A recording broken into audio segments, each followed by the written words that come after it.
Hi guys. तर आज मीरूला तर बिलकुल बरं नव्हतं वाटत. म्हणजे सकाळपासून खूप जास्त वॉमिट वगैरे करत होता.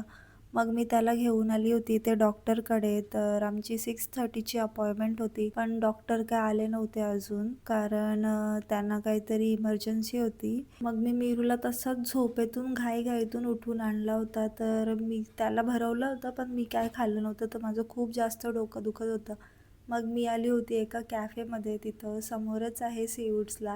तर मी तिथून एक कॉफी घेतली होती आणि ती कॉफी होती विदाऊट शुगर. तर ते बोलतात का आम्ही शुगर वगैरे यूज नाही करत. आम्ही बोलते हे स्टेविया यूज करतो. बरं ठीक आहे.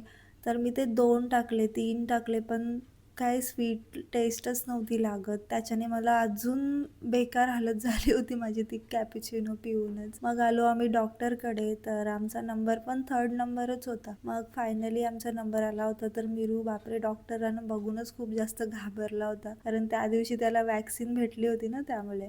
मग आम्ही आलो घरी आणि लगेच मी दाल खिचडी लावली होती यांच्यासाठी, आणि माझ्यासाठी मी फ्राईड राईस ऑर्डर केलेला. तर आजचा ब्लॉग मी इथेच एंड करते. बाय.